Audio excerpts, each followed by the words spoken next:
नमस्कार विद्यार्थी मित्रांनो, स्वागत आहे तुमचं सर्वांचं नर्सिंग ट्युटोरियल आपल्या या चॅनलवरती. तर आपल्याला कालच एका विद्यार्थिनींनी कमेंट केलेली आहे, JNM फर्स्ट इयरचे IMP क्वेश्चन अपलोड करा मॅम. तर यापूर्वी व्हिडिओ अपलोड केलेले आहे मी 3-4 व्हिडिओ अपलोड केलेले आहे. हे सुद्धा तुम्ही बघू शकता. जर नाही सापडले तरीसुद्धा मी आज परत व्हिडिओ अपलोड करते. तर बायोसायन्सचे बिहेवियर सायन्स आणि आपला bioscience, behaviour science, foundation of the nursing हे 3 विषयाचे मी आज एकाच्यामध्ये सगळे शॉर्ट नोट तुम्हाला देत आहे. तर सर्वांनी चांगल्या प्रकारे अभ्यास करायचा आहे आणि शॉर्ट नोट करून सिलेबस ही कवर झाला पाहिजे, कारण तुमच्याकडे वेळ भरपूर आहे. अजून ऑगस्टमध्ये 18 तारखेला तुमचे पेपर एक्झाम आहे वाटतं. तर त्यामुळे सर्वांनी संपूर्ण अभ्यास करायचा आहे, सोडायचं काहीच नाही. तर चला सुरुवात करूया. आता बघू आपण पहिलं पेपर फर्स्ट म्हणजे बायोसायन्समध्ये आपण काय काय इम्पॉर्टंट आहे ते बघणार आहोत. त्याच्यामध्ये फिमर म्हणजे मांडीचं हाड, एक हार्ट पण खूप वेळा विचारलं तर खूप सोपं आहे. स्टरलायझेशन, आता फिमरचं बोन आहे का ते पण आपल्या चॅनलवर अपलोडेड आहे, तुम्ही जाऊन बघू शकता. त्यानंतर हार्टचा पण व्हिडिओ मी अपलोड केलेला आहे. तरी समजला नसेल, आवडलं नसेल तर परत कमेंट करा, मी परत व्हिडिओ करून पाडते.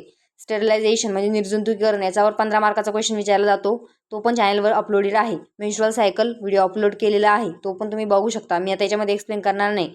गॉल ब्लॅडर हा पण क्वेश्चन करायचा आहे तुम्हाला. त्यानंतर स्ट्रक्चर ऑफ द सेल हा खूप सोपा आहे, हा पण चॅनलवर अपलोड आहे. त्याच्यानंतर येतं स्टर्नम बोन आहे, स्टर्नम बोन तो पण खूप इम्पॉर्टंट आहे, विचारला गेलेला आहे 1-2दा. त्यानंतर मेकॅनिझम ऑफ द रेस्पिरेशन हा मागच्याच वर्षी क्वेश्चन आला होता 2025मध्ये. फर्स्ट इयरच्या विद्यार्थ्यांना कोणाला पण विचारून घ्या, क्वेश्चन विचारला जातो, खूप इम्पॉर्टंट आहे, तो पण करायचा, खूप सोपा आहे समजल्यानंतर. क्रेनियल नर्व 12 क्रेनियल नर्व आहे आपल्या. ऑल्फॅक्टिव्ह, ऑप्टिक, ऑक्युलोमोटर, ट्रॉक्लियर, ट्रायजेमिनल, ॲब्डसंट, फेशियल अशा आपल्या ते 12 नर्व आहे. त्या पण अपलोड केलेला आहे वाटतं मी, आय थिंक तो केलेला आहे. नसेल केलेला आहे तर करून दाखवू आपण तो पण व्हिडिओ. त्यानंतर स्प्लीन, त्यानंतर फंक्शन ऑफ द ब्लड पण अपलोड केलेला आहे. त्यानंतर स्टमक, पाश्चरायझेशन तर खूप सोपं आहे आणि स्टमक खूप वेळा विचारलं गेलं, मागच्या वर्षीसुद्धा स्टमक विचारलं गेलेलं आहे आणि फंक्शन ऑफ द ब्लड पण विचारलं गेलेलं आहे. त्यानंतर थायरॉइड ग्लँड खूप सोपी आहे. Trachea, composition of the blood म्हणजे रक्तातील घटक. फंक्शन ऑफ वेंट्रल कॉलम मागच्या वर्षी विचारलं गेलेलं question, function of ventral column. Pituitary gland ही पण खूप वेळा विचारली गेलेली आहे. CSF पण विचारलं गेलेलं आहे. त्यानंतर scapula, structure of the eye म्हणजे आईचं रचना कशी आहे, आपल्या डोळ्याची रचना. Physiology of the hearing. त्यानंतर सायनोव्हियल जॉईंट पण 15 मार्काचा क्वेश्चन विचारला जातो सायनोव्हियल जॉईंटवर. फंक्शन ऑफ द किडनी खूप वेळा विचारला गेलेला प्रश्न आहे, खूप सोपा आहे kidney, function of the kidney एकदा. आणि फंक्शन ऑफ द ब्रेन हा पण सोपा आहे. फंक्शन ऑफ द लिव्हर हा पण सोपा आहे. त्यानंतर ब्लड कॉग्युलेशन म्हणजे रक्त गोठण्याची क्रिया विचारली जाते.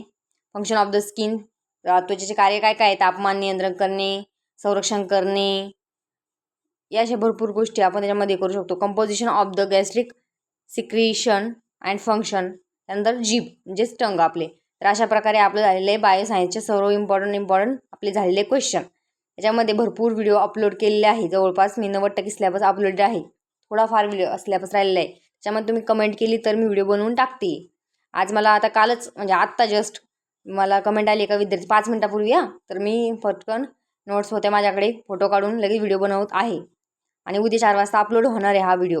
तर सर्वांनी चांगल्या प्रकारे प्रतिसाद द्यायचा आहे, व्हिडिओ जास्तीत जास्त शेअर करायचा आहे. 3 महिन्यामध्ये तुम्ही जर सर्व विद्यार्थ्यांना हा व्हिडिओ शेअर केला तर त्यांचं पण पासिंग होण्याला मदत होईल, जे पास होणार आहे. कारण एकदा बॅकला राहिल्यानंतर खूप परेशानी करतात कॉलेजवाले, त्यामुळे बॅकला राहू देऊ नका, चांगला अभ्यास करा. रुग्णाच्या आता काय आहे, फाउंडेशन ऑफ द नर्सिंग म्हणजे आपलं नेक्स्ट पेपरचं बघतो आपण, दुसऱ्या पेपरचं शॉर्ट नोट बघणार आहे IMP क्वेश्चन. तर फाउंडेशन ऑफ द नर्सिंगमध्ये काय काय विचारलं जातं, रुग्णाच्या मरणाच्या वेळी घेण्यात येणारी काळजी हा पण खूप वेळा विचारलं गेलेला आहे. तापमापक, विजेचा शॉक लागल्यानंतर प्रथमोपचारचे कोणता पण भाजल्याच प्रथमोपचार विचारला जातो किंवा हा प्रथमोपचार विचारला जाऊ शकतो. बँडेजची तत्वे हा पण खूप वेळा विचारला गेलेला आहे. कपड्यांमध्ये रक्ताचे डाग काढणे कसं काढणारे, कम्फर्ट डिवाइस म्हणजेच आरामदायक साधने, त्याच्यामध्ये खुर्ची, बेड आपण भरपूर लिहू शकतो आणि खूप मनाने लिहिण्यासारखं आहे. तर हे 4 वेळा विचारलं गेलेलं आहे. क्रॉस इन्फेक्शन खूप वेळा विचारलं गेलेलं आहे. पुनर्वसनाची गरज, का पुनर्वसनाची गरज पडते. त्यानंतर परिचारिकेचे गुणधर्म हा खूप इम्पॉर्टंट आहे, सर्वांना माहीत पाहिजे. आपल्यामध्ये कोणते प्रामाणिकपणा पाहिजे, आपल्यामध्ये चपलता पाहिजे, जिद्द पाहिजे, चिकाटी पाहिजे, प्रामाणिकपणा, त्यानंतर कर्तव्य पूर्ण करण्याची क्षमता पाहिजे आपल्यामध्ये, त्याने धैर्य पाहिजे, स्वतःविषयी आदर पाहिजे किंवा दुसऱ्यांना पण आपल्यापासून काहीतरी शिकायला भेटलं पाहिजे, अशा गोष्टी आपल्यामध्ये पाहिजे. क्षयावरण 3 वेळा विचारलं गेलं आहे. कुत्रा चावण्याचे प्रथम उपचार 1 वेळा विचारले गेले आहे. कुत्रा डॉग बाईटचा व्हिडिओ अपलोड आहे, तो पण तुम्ही बघू शकता. रबराच्या वस्तूंची काळजी, तर कशी काळजी घेणार ते पण. फंक्शन ऑफ द हॉस्पिटल, तापेच्या रुग्णाची परिचरिका, ताप आलेल्या रुग्णाची परिचर्या कशी करणार आहोत. त्यानंतर नर्सिंग स्कोप हा क्वेश्चन विचारला गेलेला आहे, इम्पॉर्टंट आहे. नेझल फीडिंग, उद्देश आणि फायदे लिहायचे. Assessment of the nursing process, त्यानंतर नोंदीवर व्हिडिओ अपलोड आहे. पाण्यात बुडलेल्या व्यक्तींचा फर्स्ट एड म्हणजे प्रथमोपचार कसा करणार आहे. जळालेल्या व्यक्तीचा प्रथमोपचार हा सेकंड इयरला पण विचारला होता, फर्स्ट इयरला पण, त्यामुळे फर्स्ट इयरला चांगला करून ठेवा, सेकंड इयरला पण कामी येऊन जाईल क्वेश्चन तुम्हाला.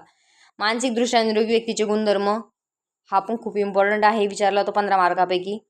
प्रथमोपचारकाचे गुण, सुवर्ण नियम काय आहे प्रथमोपचाराचे, सुवर्ण नियम कोणता सुवर्ण नियम आहे ते लिहायचे. रबरी वस्तूची काळजी कशी घेणार आहे आपण ते पागा, आत्ता वरती पण होतं खाली पण आलं. त्यानंतर आरोग्याच्या चांगल्या सवयी कोणकोणत्या आहे. मासिक पाळीमध्ये घेण्यात येणाऱ्या स्वच्छता, नाकातून रक्तस्राव होणार असते पण हे सेकंड इयरला पण विचारला होतो, हिपॅटायसिस. त्यानंतर स्नेक बाईट आणि नोझोकोमेल इन्फेक्शन पण व्हिडिओ अपलोडेड आहे. आपल्या चॅनलवरती भरपूर व्हिडिओ अपलोडेड आहे, तुम्ही ते बघा पहिले. तुम्ही काय करता जे बघत नाही. मॅम IMP आता मी IMP क्वेश्चनची लिस्ट ऑलरेडी व्हिडिओ मी बनवलेले आहे माझ्या माहितीप्रमाणे, तरीसुद्धा मी एकदा क्रॉस चेक करल. आणि तुम्हाला शोधत नसेल मिळत तर मग आता हा व्हिडिओ बघा. परंतु मी व्हिडिओ अपलोड केलेले होते, परंतु आता प्रत्येक वेळेस कमेंट करून सांगणं हे शक्य वाटत नव्हतं, म्हणून म्हणलं तर त्यांची मनाची शांती करून टाकू. एकाच व्हिडिओमध्ये 4 सब्जेक्टचं मी तुम्हाला अपलोड करते. 3 सब्जेक्टचं, एक सब्जेक्ट राहील आपला कम्युनिटी हेल्थ नर्सिंगचा, तर कम्युनिटी हेल्थ नर्सिंगचा पण व्हिडिओ मी लवकरच अपलोड करेल. याला जर चांगला प्रतिसाद भेटला तर तो व्हिडिओ पण लवकरच येऊन जाईल. आता बिहेवियर सायन्स बघणार आहोत आपण. बिहेवियर सायन्समध्ये शरीर मन संबंध खूप वेळा विचारलं गेलेलं आहे. शरीर मन संबंध आणि मनाला लिहिण्यासारखा क्वेश्चन आहे, त्यामुळे करायचं आहे. आणि याच्यामध्ये पासिंगचं खरंच यावर्षी बिहेवियर सायन्सचे खूप मुलं बॅकला ठेवलं, म्हणजे हा विषय खूप विद्यार्थ्यांचा बॅकला राहिलेला आहे. त्यामुळे यावेळेस सगळ्यांनी चांगला अभ्यास करायचा आहे. समाजाचे वैशिष्ट्य काय काय आहे, त्यानंतर लोकसंख्या विस्फोट कसा आहे, ते 15 मार्काचा क्वेश्चन विचारला होतो. समाजावर 15 मार्काचा विचारला होतो. बाल्य शोषण आणि दुर्लक्ष, शिक्षणाचे नियम किंवा शिक्षणाचे नियम म्हणता येईल, तो पण विचारला गेलेला आहे. सामाजिक बदल कसे होतात, वाईट सवयी बदलण्याच्या पायऱ्या काय काय आहे, प्रेरणा म्हणजेच काय म्हणजेच ॲटिट्यूड. त्यानंतर स्वसंरक्षण यंत्रणा 15 मार्काचा क्वेश्चन विचारला जातो. मानसिकदृष्ट्या निरोगी व्यक्तीचे गुणवैशिष्ट्य किंवा वैशिष्ट्ये, तर बघितलं फाउंडेशन ऑफ द नर्सिंगमध्ये पण विचारलं गेलेलं आहे आणि आपला बिहेवियर सायन्समध्ये पण विचारलं गेलेलं आहे. त्यामुळे चांगल्या प्रकारे करून ठेवायचं. जे क्वेश्चन डबल येण्यासारखे ते करायचेच आहे.